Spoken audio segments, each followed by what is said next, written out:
आज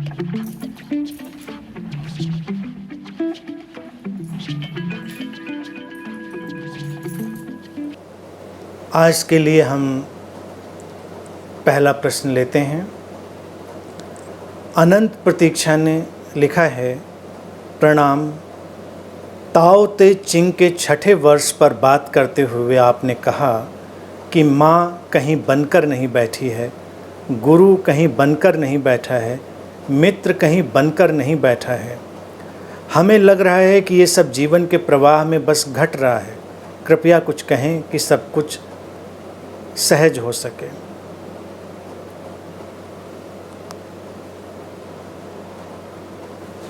ये जो बात उस दिन ताओ ते चिंग के सूत्र पर बोलते हुए कही गई थी, ये बहुत महत्वपूर्ण है। और अध्यात्म जगत में जितनी भी कुरीतियाँ हैं, जितना भी ये जगत बन गया है धर्म के नाम पर, जो लोगों के जीवन यात्रा में बाधा भी डालता है, उनका शोषण भी करता है, उसको अगर आप समझेंगे, जो बात कही गई है, तो वो सारा तंत्र, सारा जाल टूटकर बिखर जाएगा। मैंने कहा कि देखिए, गुरु बनकर कहीं नहीं बैठा है, समझ रहे हैं? जैसे माँ का उदाहरण मैंने दिया कि माँ कोई रेडीमेड ऑब्जेक्ट नहीं है, गुरु भी कोई रेडीमेड फीचर नहीं है।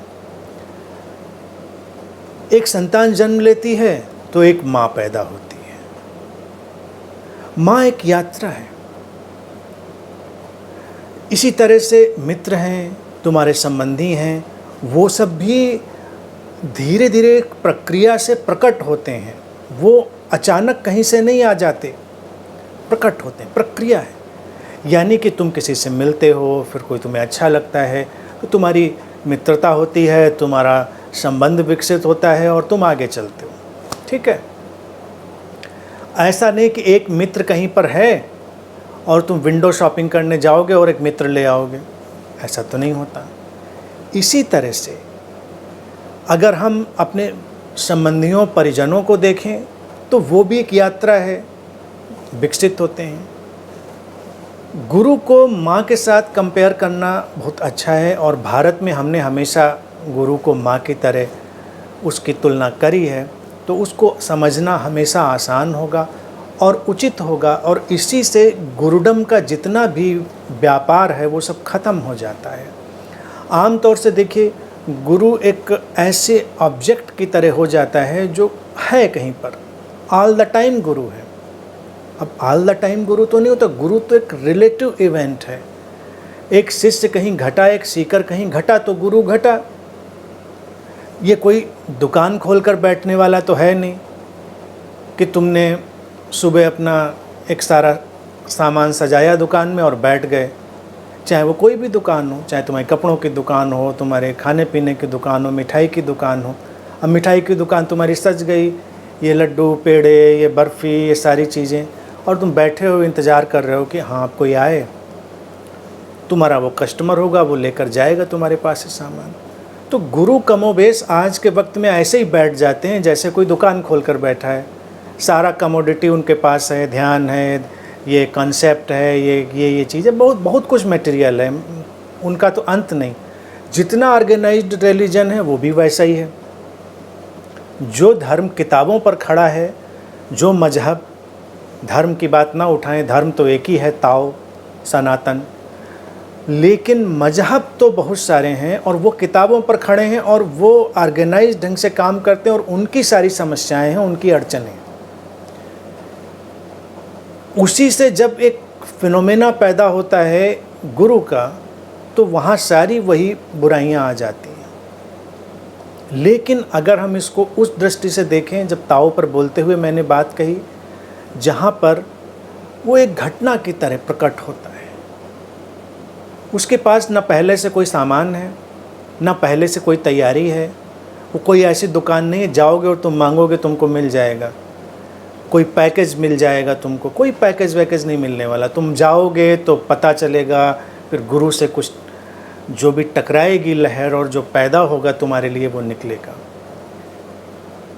मातृत्व का अनुभव और गुरु का अनुभव एक ही जैसा है। कंसर्न है, कंपैशन है, केयर है, लेकिन ये सापेक्ष है, रिलेटिव है।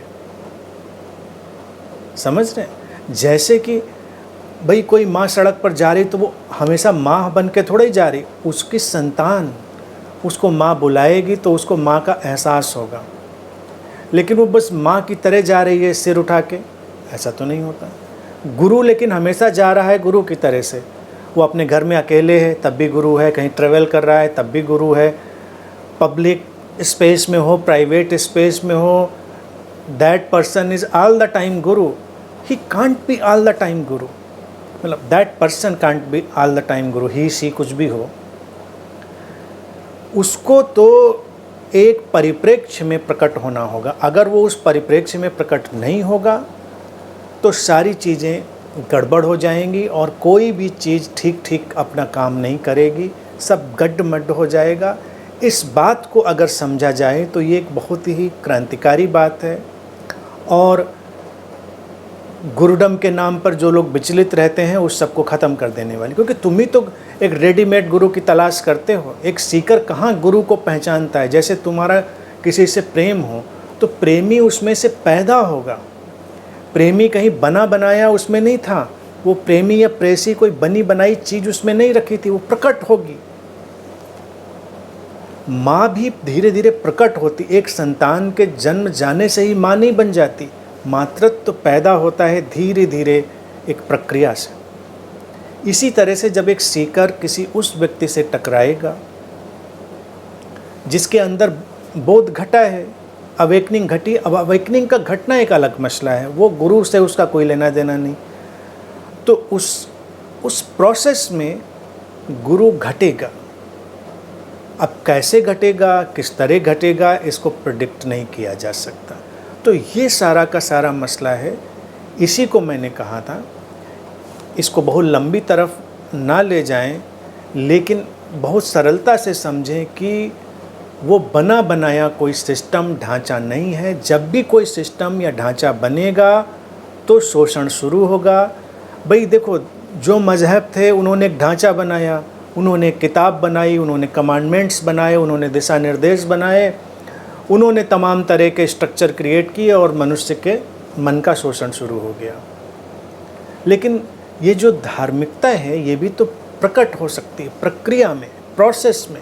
कोई रेडीमेड बना बनाया पैकेज नहीं है कि अच्छा पूजा का, प्रार्थना का ये पैकेज है, कौन जानता है। जैसे कल मैंने तुमसे बात कही ध्यान के, your own meditation, your own personal meditation, you can create your own personal meditation. इसी तरह से you can create your own religion, your personal religion. ये आज़ादी और ये प्रोसेस तुमको मुक्त करता है, तुमको फिर किसी भी जाल में नहीं उलझाता। यही बुद्धों का सौंदर्य है और यही ताओ का जो सौंदर्य है वो है।